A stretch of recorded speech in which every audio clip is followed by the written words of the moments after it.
4 killed in Plateau bandit attack. Northern leaders press tinubu on campaign pledges. Kano Zoo reclaims wild animals from private owner. And on the foreign scene, tension rise as Cameroon opposition appeal election disqualification. A very good evening to you and welcome to News Hour on Trust TV. I am Fatima Ahmed Musa. Now we'll begin with Plateau State, where bandits on Tuesday afternoon ambushed soldiers and vigilantes around Dogorua community of Bashir district in Wase local government area of Plateau State, killing at least 2 soldiers and 2 other vigilantes. Residents of the community said the bandits also took away the rifles of the soldiers. Meanwhile, residents also said the incident occurred around 1 p.m. when the soldiers and the vigilantes were trailing the bandits after an attempted attack in the area. The traditional leader of the Safio, Abdullahi Yakuku, under whose supervision Dogorua falls, confirmed the incident and condemning the attack, which he said took the victims unaware. Spokesperson of Operation Safe Haven, Major Samson Zakom, was yet to respond to the inquiries regarding the incident as at press time.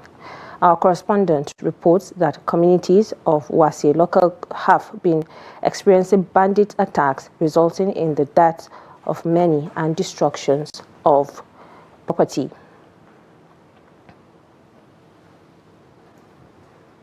And now joining us via Zoom is our reporter Ado Musa from Plateau State to give us an update. Good evening, Ado Musa.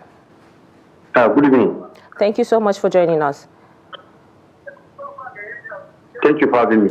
All right, so what more information do you have for us concerning this tragic incident?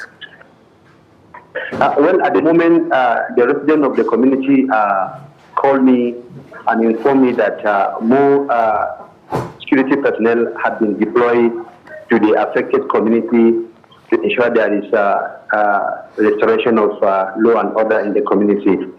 They also told me that more vigilantes have also moved to the community to support the regular security forces that have been stationed in the area to ensure that there is a restoration of peace in the community. So at the moment, residents say that the area is calm, even though there is this fear in the minds of people of any possible attack by the bandits. So at the moment, more security personnel have been deployed to the community to ensure there is no further attack or any killing in the community. Okay, so the slain soldiers and vigilantes part of a special group or a routine patrol team? Yes, the slain soldiers and the vigilantes already they are stationed in Sapio. And then when the information came to them that some bandits were seen trying to attack one of the communities, so they were quickly alerted and then they quickly mobilized and then moved to the area. And unfortunately, on their way to trail the bandits, they were ambushed and then killed. So those who were killed were also part of those who were stationed in the affected community. So has there been any response from the security agencies or the state government concerning this incident? Well, so far we have not had any information regarding the attack, either from this state command or Operation Safe Haven. We have not also had anything from the government. I remember I contacted the spokesperson of Operation Safe Haven, Major Samson Zakom, on the incident. He has yet to also respond to my inquiry. So at the moment, we have not received, or there wasn't any statement issued by any of the security agencies regarding the development. All right, thank you so much, Ado Musa, for your contribution. And stay safe out there. Thank you. Thank you. Now we move to Zamfara. The Zamfara state government has strongly condemned the recent inhumane killings of innocent captives by a notorious terrorist gang operating in parts of the state. According to a statement by the State Commissioner for Information and Culture, Mahmoud Dantawasa, this barbaric act is yet another reminder of the evil that these criminals represent. The statement also said Governor Lawan described the attack as cowardly, desperate, and a sign that the terrorists are losing ground, adding that the government will not rest until every criminal involved in these atrocities is captured or neutralized. To the terrorists, he told them that their time is up, as Zamfara will no longer be their hiding place, warning that the full weight of law and force will crush every network of violence across the state. It revealed that security patrols are ongoing in vulnerable areas with a new strategy focused on offensive operations to dismantle bandit hideouts permanently. Now, the troops of the Nigerian Army operating under Operation Hadinkai on Monday apprehended a suspected Nigerian terrorist while attempting to infiltrate a security perimeter in Yobe State. The troop also neutralized scores of terrorists, apprehended several others, and rescued victims in various operations across theater of operation. A military source said the inability of the suspect to speak any Nigerian language had prompted further investigation into the possible transnational ties. In Borno, he revealed that two relatives of terrorists, an adult female and a child, voluntarily surrendered to troops of 202 Battalion in Bama after escaping from the Chuchur axis. In Sokoto State, the source revealed that troops of 8th Division Garrison killed two armed elements in a fierce gun battle in Samaye and Melalle, Sabon Birni local government area, leading to the recovery of 3 AK-47 rifles and a motorcycle at the scene. In Kebbi State, he said the troops of 1 Battalion Rear intercepted a cattle rustling attempt in Sauna village, Arugungu local government area, as the rustlers abandoned 251 cows and fled, adding that the animals were recovered and returned to their owners. In Ondo State, the source said that troops of 323 Artillery Regiment operating in Imbara Oke, Ifedore local government area, intercepted 2 suspected gun runners attempting to purchase weapons. Now, amid growing concerns over the marginalization of northern Nigeria in national development plans, former Niger State Governor Dr. Babangida Aliyu and the Arewa Consultative Forum (ACF) have urged President Bola Tinubu to fulfill campaign promises made to the region, particularly the completion of key infrastructure projects such as the Baro Inland Port and the long-delayed Mambila Power Project. They made the call during a 2-day interactive session on government citizens' engagement held at the historic Arewa House in Kaduna. Our correspondent, Bello Musa, has more. Northern Nigeria continues to battle widespread insecurity, poverty, and infrastructure decay challenges that many say have stalled economic growth and deepened inequality across the region. The interactive session brought together governors, ministers, traditional leaders, security chiefs, and civil society actors to discuss a shared vision for regional and national development through increased federal engagement and accountability. In October, Aliyu emphasized the need for President Tinubu to honor his 2023 campaign promises to the region, warning that the continued neglect of critical projects could worsen existing socio-political tensions. we called all the candidates to tell us what they would do. Now we are only asking. This is now 2 years. What have you done? How can you correct whatever it is? Because you will say, I will do. But when you come, the realities may block some of the things. What is it that you can help us? You have remaining 2 years that you will be able to correct whatever anomaly you are able to observe. The Arewa Consultative Forum raised concerns over what it described as unfair budgetary allocations and federal appointments that appear to sideline the North, calling for more equitable national planning. And I also want to use the Hausa adage like the professor. We led the war and the battle during the elections and produced 64% of the votes. And we have this feeling now that any nasara an bar mu da kuturin bawa, meaning you went to war, you led the war, you succeeded, but when the distribution of the booty happened, you are given a leper as your own contribution to the war. Gombe State Governor Inuwa Yahaya gave assurances that work on the Kolmani oil field project has resumed, signaling potential for renewed economic activity if properly managed. And the continuation of drilling activities in Kolmani oil fields. I am the governor of Gombe State and Kolmani is in Gombe. I can testify to the fact that the oil companies have resumed. Kaduna State Governor Obasani added that true development requires sustained partnerships between the federal government and state actors in the region. Where was our voices? Nobody was speaking in the last 10 years. Nobody was speaking in the last 15 years. Nobody was talking in the last 20 years. And we were sitting watching the developmental indices in northern Nigeria, both the northwest, the northeast, and the north central, have deteriorated completely in the last 20 years to date.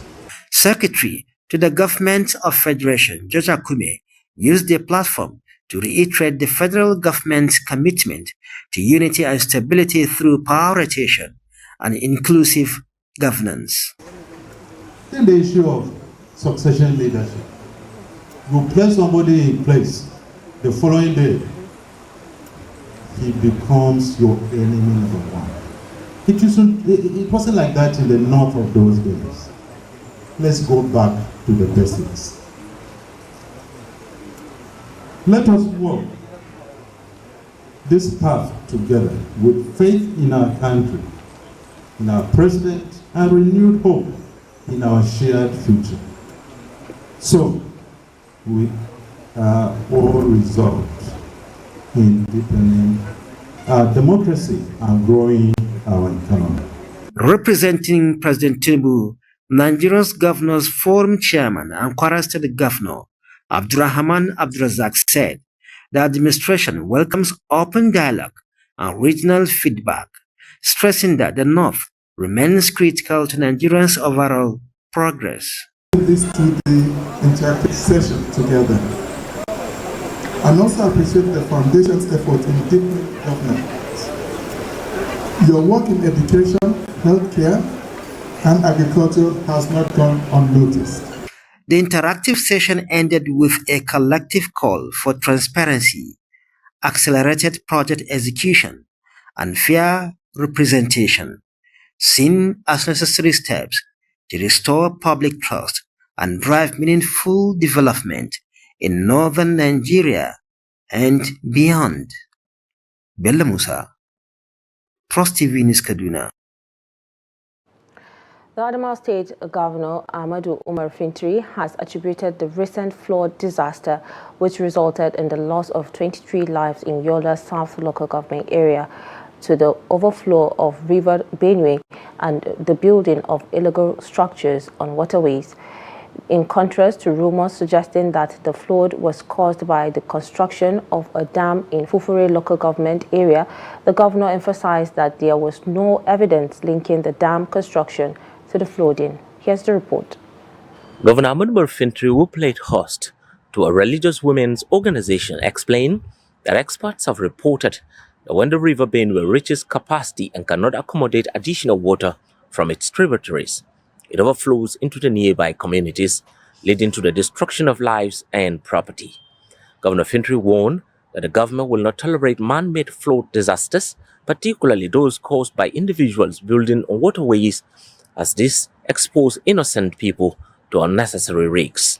Additionally, the governor stated that the government will assess the standard, design, and level of construction of the dam to ensure it meets the required standards. And I want to assure you that anything that will save life, nobody can stop me from removing it. And government will also do its own part. Yes, part of it was said to have been from the dam that is being constructed at somewhere in Fufuri. That is not the immediate cause of it. The water, the dam has not been broken yet. There is no evidence that there was overflow of water, but that does not mean also government will not check the standard, the design, and the level of construction if it can stand the test of time in that place. If it cannot also, that dam will also go, or will stop it until the proper design and checks are made on the dam. So I want to assure you that for us, we will ensure the quality of the channel end to end, whether it is from the dam, whether it is from the houses that were built to block the water channels, or from wherever. It is the responsibility of this responsible government to ensure no life is lost unnecessarily.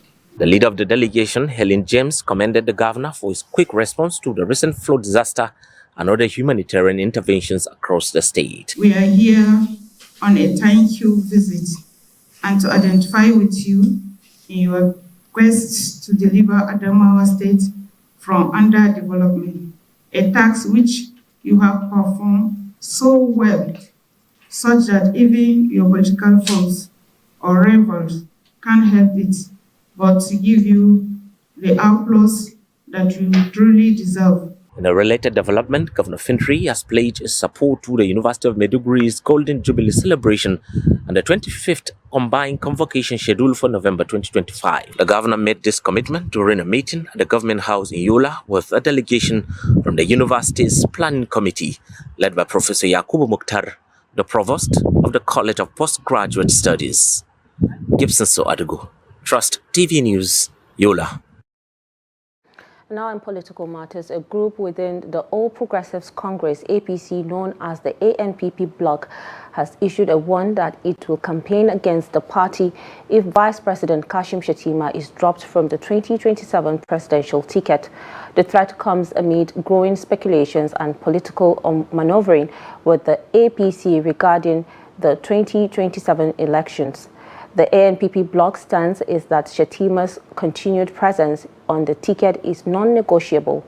This situation highlights a potential rift within the APC as the party prepares for the next election cycle. The ANPP bloc's ultimatum underscores the importance of the VP slot to certain factions within the party and their willingness to challenge leadership and decisions. The Association of the former ANPP members hereby calls on our president, Senator Bola Ahmed Tinubu, to ensure that the vice presidential seat is made sacrosanct for the ANPP bloc in the governing APC for the 2027 presidential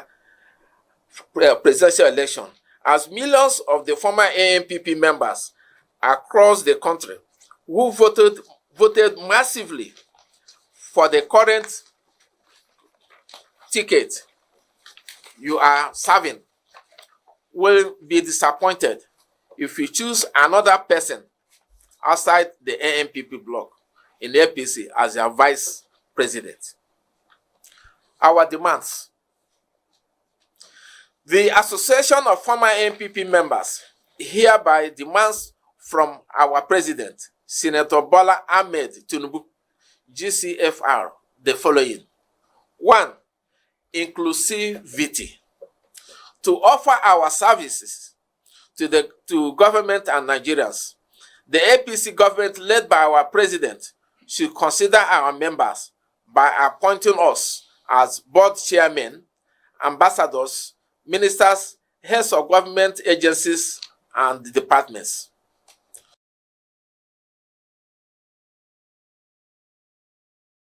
Still on political matters, the Kaduna State chapter of the Social Democratic Party SDP has declared that the party did not expel nor ban former governor of the state, Malam Nasir El-Rufai. The SDP in Kaduna also threatened those it described as impersonators and mischief makers with legal action if they fail to desist from what it calls smear campaign. Reacting over the reported expulsion and banishing of El-Rufai from the SDP on Monday, Publicity Secretary of the party in Kaduna State, Darius Kura, in a statement noted that as a democratic institution, the SDP operates under a constitution that outlines clear processes for membership admission and disciplinary action. Kura added that at no point did El-Rufai receive any official query, disciplinary hearing or expulsion notice from any legal constituted organ of the party, including his ward or the National Working Committee, NWC, of the party. He described the 30 years expulsion and ban on El-Rufai by the Araba Rufus National Working as false and misleading.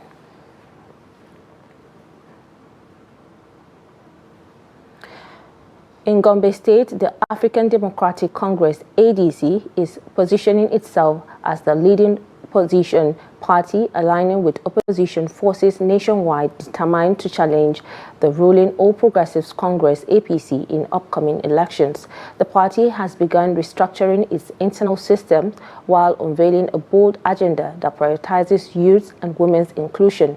However, a political scientist has warned that some recent entrants into the party may be joining with the intent to destabilize it. Here's the report. The political landscape in Gombe is becoming more active as the African Democratic Congress, ADC, intensifies its preparations for future elections. The party leadership recently unveiled a strategic roadmap aimed at establishing the ADC as a viable political force in the state and beyond. A key highlight of the meeting was the party's commitment to allocate 50% of both elective and appointed positions to women and youth under the age of 40. We are not in the queue of who will contest. Now, let them come and build the party. It is only when you build the house that you think of who will enter and enjoy the roof. 50% of this movement will come from youth, men and women.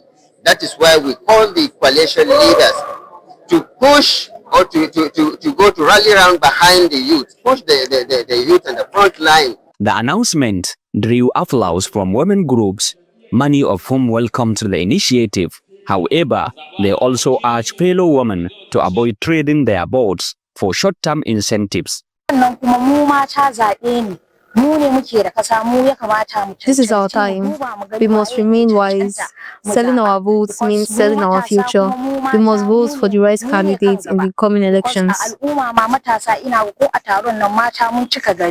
Despite the enthusiasm, concerns linger. A political scientist from Gombe State University has advised the ADC to remain cautious, especially with the influx of defectors from other parties. We may not know the intention of those joining the party.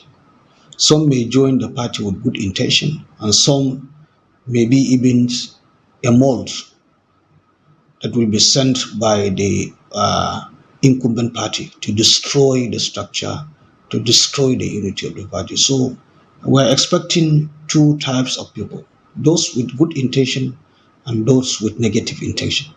Strengthen the internal leadership from ward level to national level is very important. With new members joining and a renewed agenda in place, the ADC appears ready for the long road ahead. Whether this momentum will translate into real electoral gains, however, remains to be seen. Hassan Koli, Trust TV News, Gombe.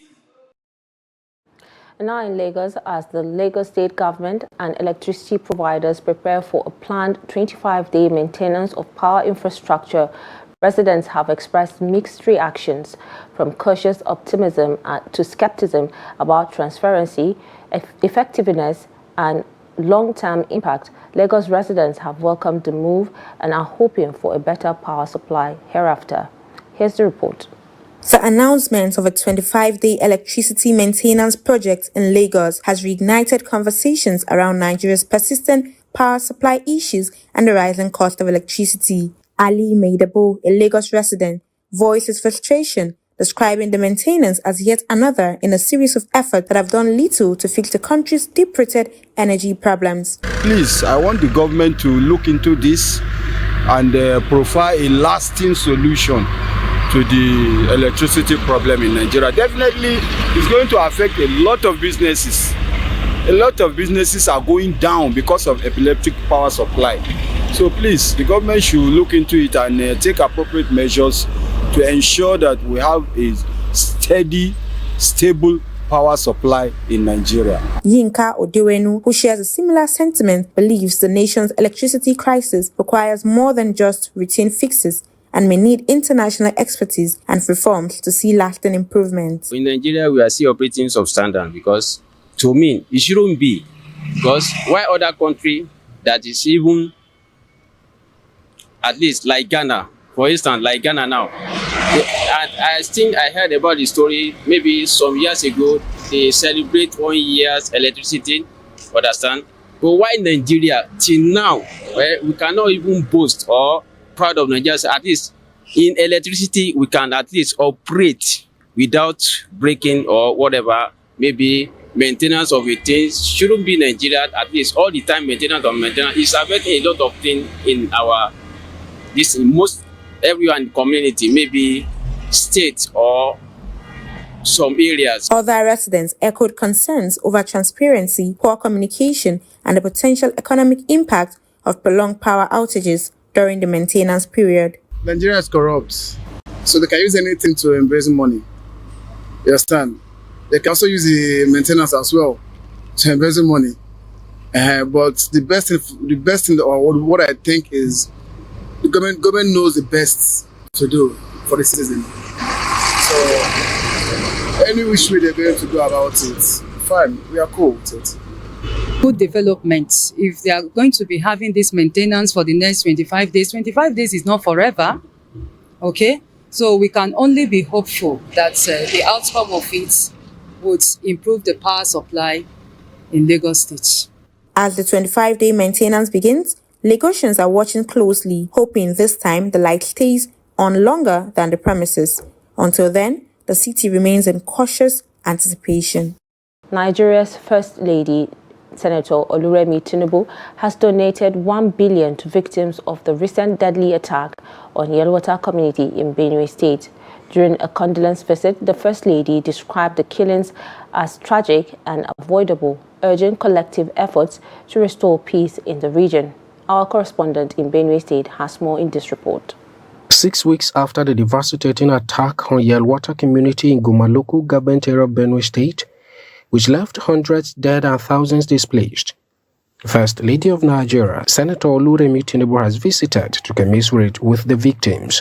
Her visit continued at the new banquet hall of Government House in Makurdi, where she met with key stakeholders and announced a 1 billion naira donation under the Renewed Hope initiative to support victims and aid recovery efforts. Nigeria is blessed for a reason, and having diverse ethnicity, religion, culture is meant for a reason. We will say Nigeria is more like a mini America, that you have different people coming for the growth of that land. I believe that diversity is supposed to help us to grow as a people, not to destroy us. So for me, hope is not lost. We heard you, and I believe my sister, the First Lady of Nasarawa State, has heard as well. And we will take the message back home. And we pray, and we know that our security chiefs, they are doing their best. And maybe for me coming here is for them to hear again, for the nation to hear again. In his remarks, Governor Hassan Thani appreciated the First Lady's visit and empathy, reiterating his call for the establishment of a state police to strengthen internal security and prevent further attacks. We must take this moment also to re-emphasize urgent and compelling need for the establishment of state police. Decentralized, locally rooted policing structure will greatly enhance intelligence gathering, swift response, and accountability. It is time for us as a nation to embrace state police as a practical and necessary step towards securing lives, property, and peace across the nation. The chairman of the Benue State Council of Chiefs and the Totiv, Professor James Ayate, urged the federal government to flush out terrorist elements from Benue and neighboring Nasarawa State. Our prayers are let the killer-headed terrorists be flushed out of Benue State and other neighboring states, especially Nasarawa State, and everything be done to give us peace in Benue State. To the communities that have suffered attacks should be supported to rebuild and return to normal family living and farming in their ancestral lands. He also called for adequate compensation and rehabilitation support for affected communities to help victims rebuild their lives and restore normalcy. The Nigeria Security and Civil Defense Corps (NSCDC) has confirmed the death of 4 persons and the disappearance of 5 others following a boat accident in Jigawa State. The incident occurred on Sunday evening at Zangong Maje village in Taura local government area when a canoe carrying 17 passengers capsized mid-journey. Most of the passengers were young girls aged between 10 and 13 who were traveling from Jigawa village in Jahun local government area. According to the NSCC's public relations officer, Badruddin Tijani, 7 people were rescued alive, while 4 bodies have been recovered and 5 passengers remain missing. Tijani, who said the cause of the accident is yet to be determined, but investigations are ongoing, added that the rescue efforts led by the NSCDC in collaboration with local divers and volunteers are still underway. The command has assured the public of ongoing measures to improve waterway safety and prevent future occurrences. And now panic swept through parts of Kano following reports that a python had escaped from a residence allegedly owned by Nigeria's former Accountant General of the Federation, Ahmed Idris.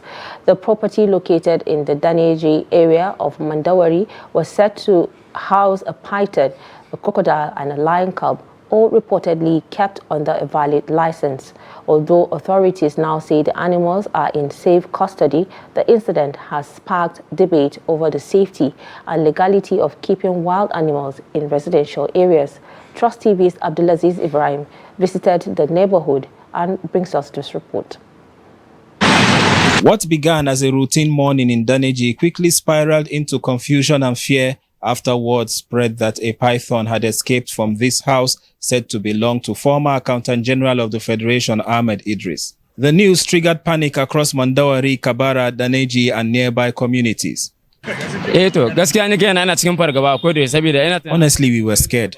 Since we are neighbors, we feared anything could happen. People even said the lion and the crocodile had escaped too. But now they've been taken to the Kano Zoo. However, not everyone agrees on what happened. Aminu, who claims to know the residents well, believes the situation was exaggerated.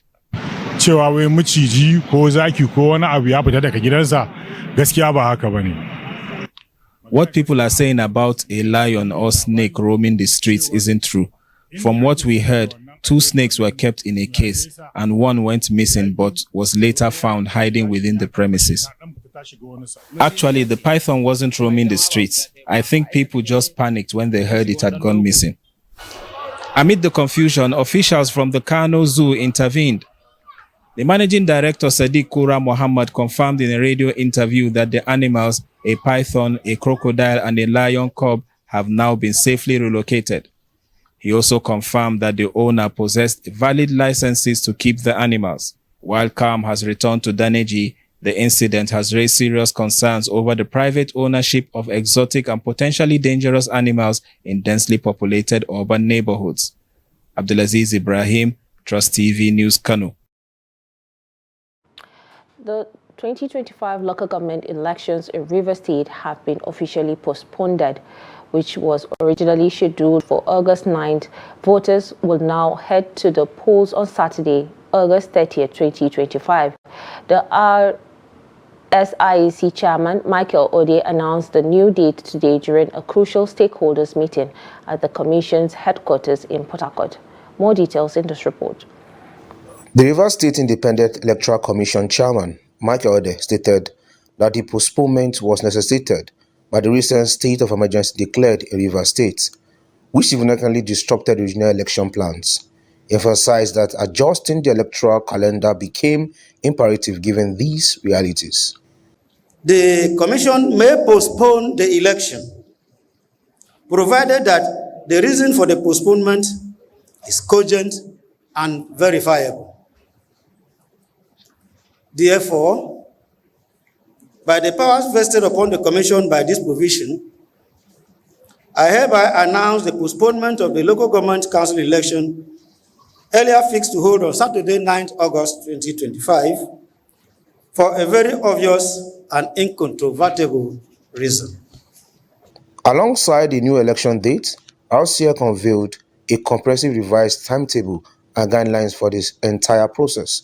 Stakeholders, including party leaders, election observers, and media representatives, were present to review the updates ahead of the poll.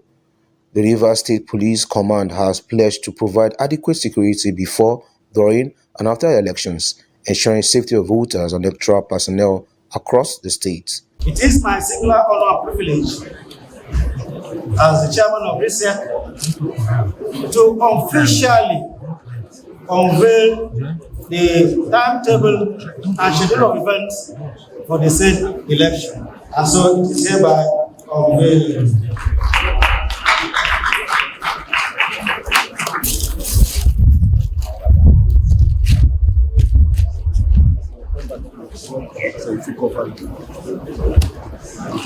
The Commission is urging all participating political parties and stakeholders to adhere strictly to the new schedule as preparations intensify for the rescheduled council polls. Meanwhile, mixed reactions have trailed the announcement of a new date by the Rivers State Independent Electoral Commission, with some stakeholders saying the postponement raised concerns but are in support if it leads to better preparedness. Anytime, any day. Don't forget that we have always said so, that we are 100% ready for elections. We have said so many times. The reason why we opposed the other time was because things were not done right. And for us, it was about selectocracy. But this is election, and we're ready, very, very ready. How can an undemocratic process give birth to a democratic process? We believe that the emergency rule in Rivers State is affecting not just me, but every Rivers State citizens. And I ask again, what is the rationale behind the conduct of the local government election in a state of emergency when the both parties or all parties that was actually saying to be aggrieved have reconciled their differences? The FCT minister have reconciled his differences with the suspended governor. The State House of Assembly have reconciled their differences with the suspended governor. So what happened that Mr. President Bola Ahmed Tinubu has refused to reinstate the suspended governor for the conduct of local government election? By this action today, it has reposed more confidence that the state of emergency was not solely for state capture but to restore peace, and we are very happy that constitutional leadership is going to be reinstated soon, and we are calling on all youths, all critical stakeholders in the state to give the needed support. I don't think anybody should have an issue with election. What election is all about is participation. If you know how to play your game, you win. If you don't know how to play your game, you lose. But be sure that everybody will complain about election. With the new day set, all eyes are on RSEC to deliver a hitch-free and credible election. In an era of growing political awareness, Nigerian youths have been called upon to do more than protest from the sidelines.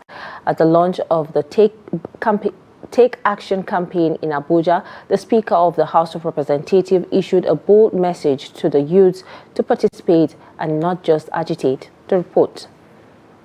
Representing Speaker Abbas Tajudeen, Representative Alawa Kala stressed the importance of youth inclusion and legal reforms, throwing support behind the Not Too Young to Run initiative and a bill proposing reserved legislative seats for women. The campaign, led by the Youth in Parliament Forum, aims to mobilize young Nigerians to run for office, build political structures, and prepare for the 2027 general elections. If we are here and we keep saying that we're over 60% of our population, 70% of our population, and yet there's no change, and the change we want, we cannot articulate it, we cannot put it into proper. So what are we doing?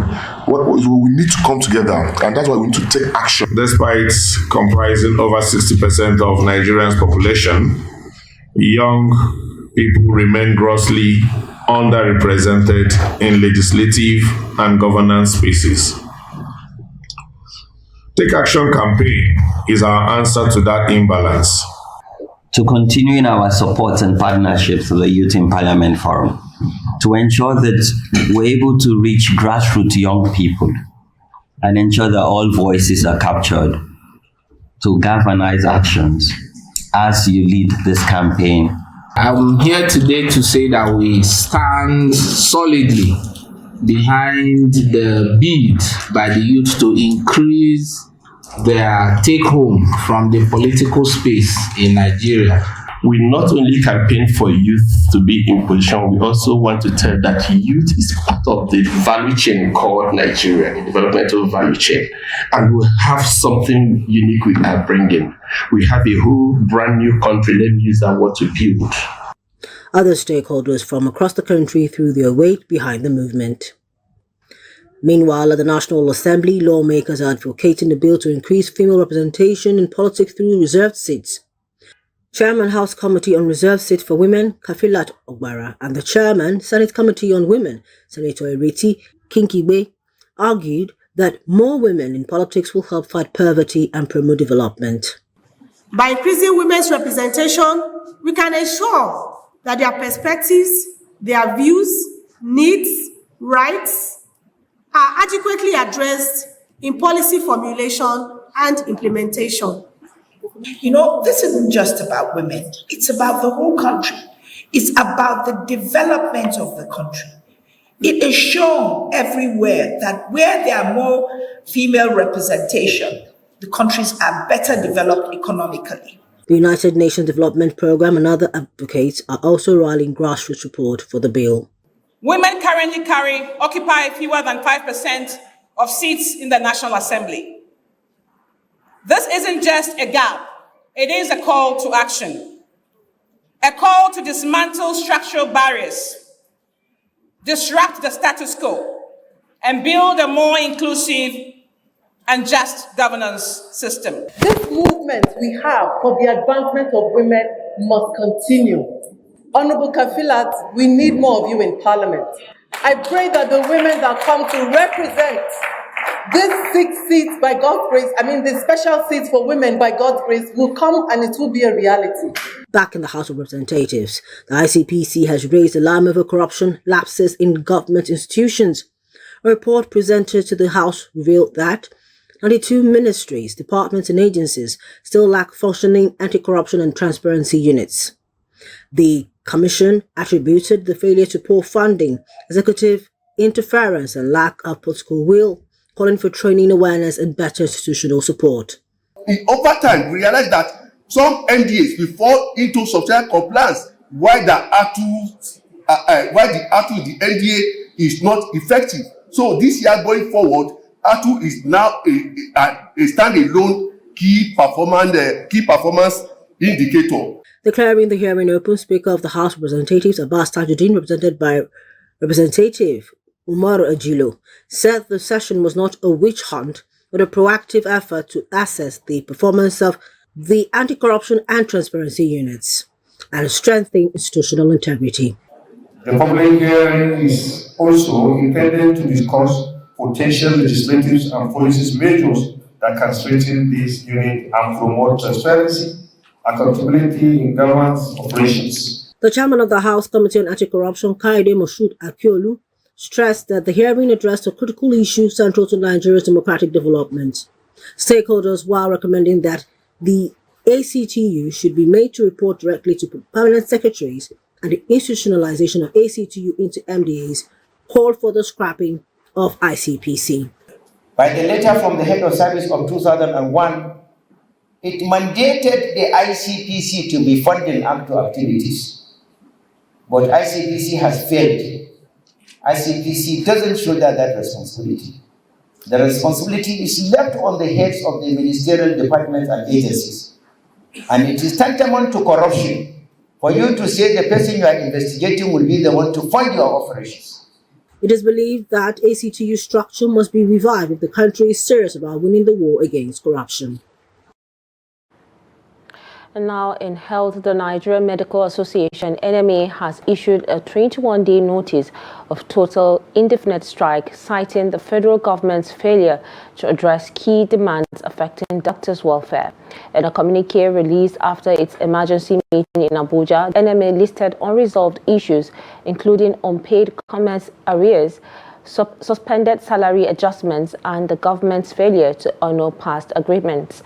The association expressed concern over the worsening state of the health sector and warned that a nationwide strike will begin if the government fails to act by August 17th. NMA President Professor Bala Audu called for urgent government intervention to avoid disruption of health services and further brain drain in the medical field.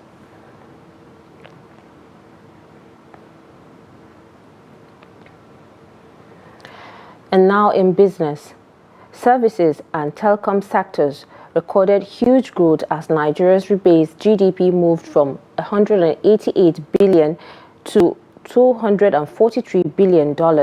Despite the growth, however, concern remains as to whether the numbers reflect the true economic condition of Nigerians. Yusuf Akugu reports.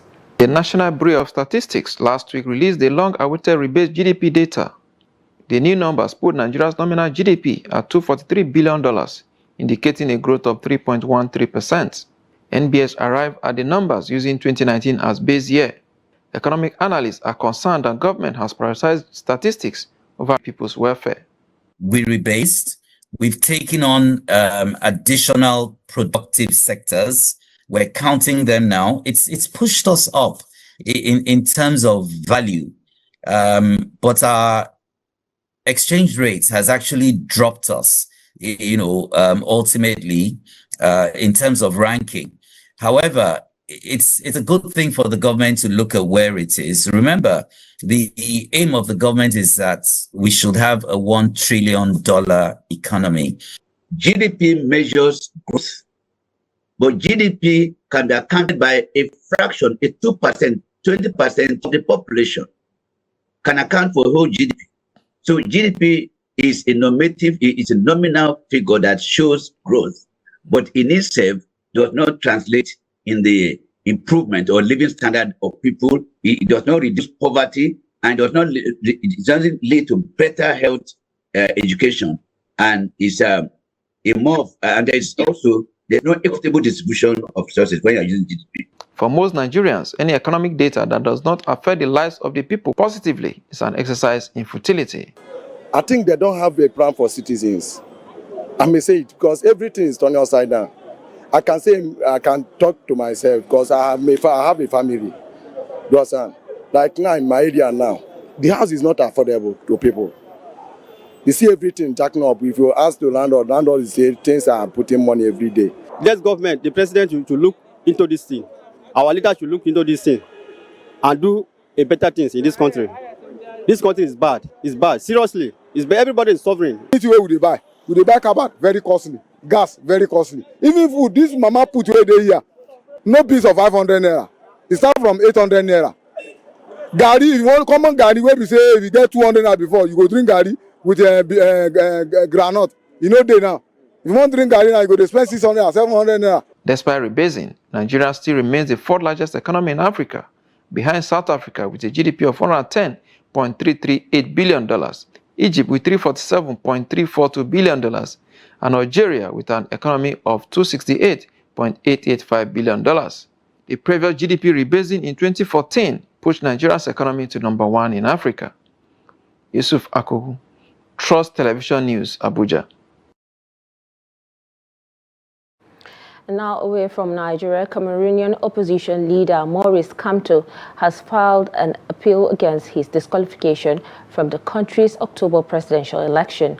The Constitutional Council confirmed the receipt of the appeal on Monday, days after the electoral body, Elecam, barred Kamto on the grounds that his party, Manidem, had already nominated a different candidate. Kamto, who was the runner-up of the President Paul Biya in the 2018 election, is widely seen as the main opposition challenger. His supporters said the decision is politically motivated, noting that other parties were allowed to field multiple candidates. The United Nations Department of Safety and Security has warned that the exclusion of major candidates could spark protests in the capital, Yaoundé.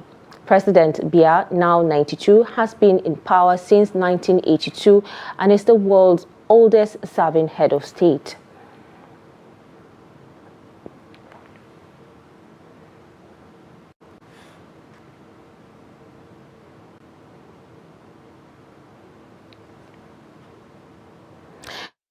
I'm forced to join Kabir Lawan for sports update. Nigeria's representatives in the 2025 and 2026 CAF Interclub competitions, Remo Stars, Rivers United, Abia Warriors and Kwara United, will soon discover their opponents as the draw ceremony of both CAF Champions League and Confederation Cup is set to hold on August 12th in Dar es Salaam, Tanzania.